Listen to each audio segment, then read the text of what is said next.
I'm one of those people that's actually living in affordable housing. I work, I support myself. I'm finishing up my college degree. It helped me out a lot. It gave me, gave me a roof over my head, and it gave me confidence and self-respect again.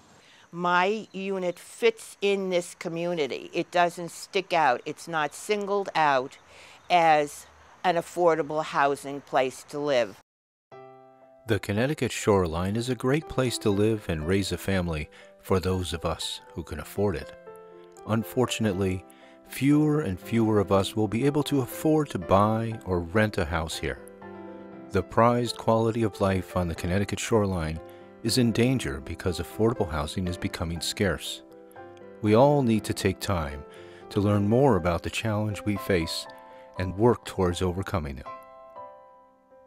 When you're fresh out of college or fresh out of technical school or any one of those things, to be able to afford a home in the town you grew up in can be a challenge.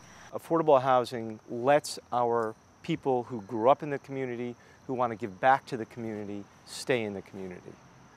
So our approach, Hope's approach, is to say, let's take this problem and let's solve it ourselves.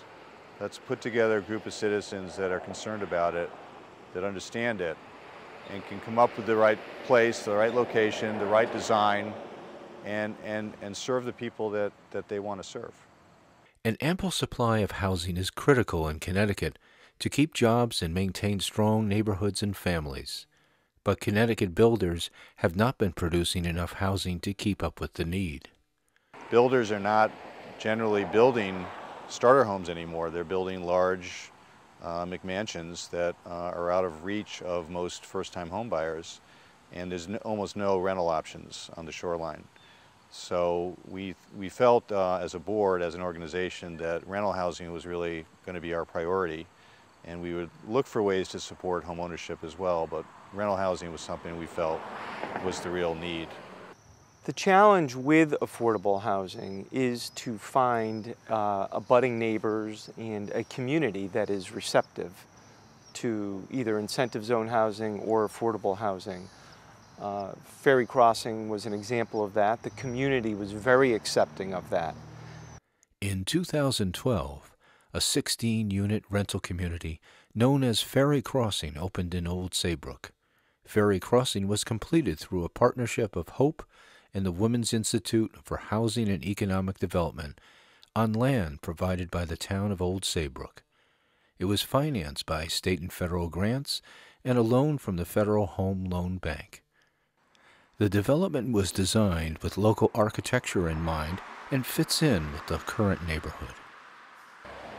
Having housing that fits into the neighborhood and is well designed and looks good is something that was really, really important to Hope Partnership. And we knew that when we built something, everyone was going to be looking at it and saying that's what they're talking about. So we knew that we needed a really good architect, we needed a really good design, and we needed a really good location. What needs to happen to make affordable housing work within the community? You need, I think, primarily to take a little bit of the stigma away. At Ferry Crossing, we have exceptional design on those buildings. I had many of my friends say to me, what are those houses going up over by Ferry Crossing, because they were interested in buying them. I think that is an important step towards getting the community to say, yeah, affordable housing is something we want here. Hope came and put up window boxes for me. The first spring I was here, and I vowed that I would have the best looking window boxes on the street, and I do.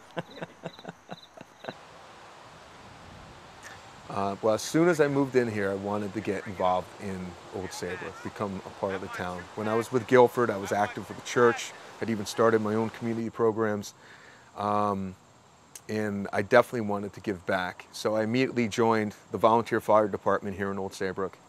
And it's a great department. There's a lot to do. Yeah, they welcomed me too. Of the 16 units that were built here, almost half of them are people with ties to the local area. So they were people that either worked for a local employer There's a couple folks here that work for the town, or they work for some local company, or they grew up here. Although the situation surrounding how they came to need our help may differ, there is one common thread. They are all making the most of their opportunity for a new beginning. I was living in Old Saybrook in a house on the Sound in another part of the town, leading a very comfortable middle-class life. Excuse me, I get emotional. And my husband of 38 years fell down the stairs head first. His Medicare ran out, his supplemental insurance ran out, and I was left for the last month of his life, I was left with a $400,000 bill. I owned my own business. I was active in my hometown. I was a family man. I just fell in hard times. I was a veteran. And life sometimes throws curveballs. And coming from a place where I'd owned my own home and planned everything out, and having a son that was facing possible heart surgery, that was a lot to have to think about, you know, where we're gonna live. Not just to get by, but to really be successful for myself and my son. So for the people that say not in my backyard, I'm really the girl next door. I mean, I'm the one that would be living in your backyard, and I can tell you that I'm just so thankful that the community came together to have this opportunity for so many families, because there's a lot of people that plan everything, that do everything by the book, do it correctly, and sometimes things happen in life and you find yourself in a situation where you just need another chance, and this is really what it was for us. So, and I'll forever be thankful for that. It's a beautiful place to live. I'm very proud of it. It's a place you can be proud of. I'd say that they should take a look at what Hope is doing, because the way they plan the affordable housing, you don't know it's affordable housing. There is nothing that makes it different from any other dwelling in a community. It blends in. It doesn't stand out. They're doing a great job. And we could say, this is what we're talking about. We're not talking about what you might think affordable housing looks like. It's high quality housing. It's the kind of housing that you or I or anyone we know would be proud to live in. And it's really, I think, created a model for how other communities, other towns like Old Saybrook can do something similar. And so it really takes the wind out of the sails of somebody who says, I don't want this in my neighborhood. Because when they look at this, you could see it in their face. They think to themselves, wow, this is what they're talking about. And this is beautiful. And I would love to have something like this in my neighborhood. The public comment at the zoning meetings has been very positive. Our zoning commission has been very receptive. And there really has been no controversy about accepting affordable housing because it's been done right.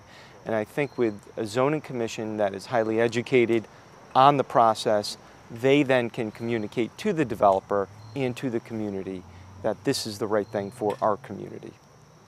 And to say that they're full-time workers and they can't afford to live in our area or even the surrounding area is really shame on us. We need to look at what we can provide as a community.